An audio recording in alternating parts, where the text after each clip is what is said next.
kinyagia nyamu ciao gukorwo cigikua na kuringana na aria maritie ni monanitie gikeno kinene na ni thutha wa murugamiriri wa atumia kuma thiini wa kaunti iyo Abdullahi Amina Dika gukorwo akimanyitirira na kumarehera mbegu na mashini cia kumateithiriria hari urimi.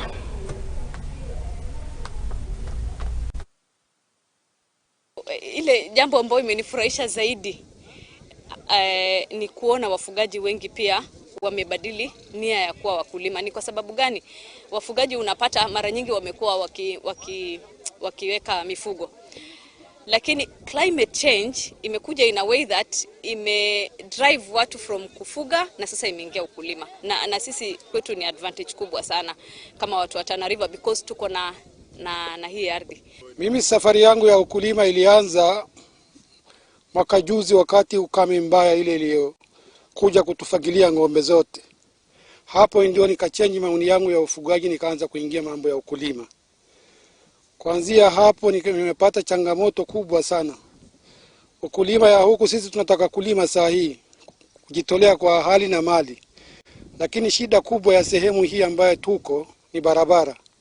Hasa ukitoka huku barabara kuu kuja huku kivuko ya Dibe, tunaomba serikali kuu kiwezekana biriji ijengwe immediately kwa sababu ya huduma yetu ya huku.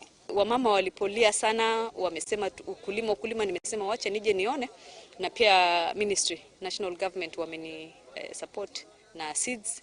Tumekuja leo tumewaletea seeds ya hoho, tumewaletea sukuma, tumewaletea spinach, tumewaletea pojo, na hiyo itawasaidia sana kwa kiwango kikubwa. Kwa hivyo ni furaha kubwa ya kuwa mimi personally nimeona na ningependa hapa kuna potential ya kufita Tana River nzima.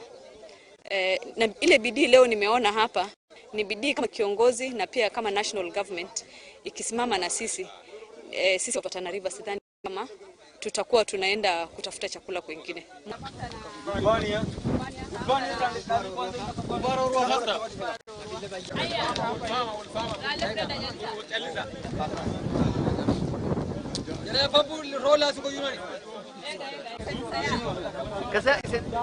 Hivi mtausaidiana?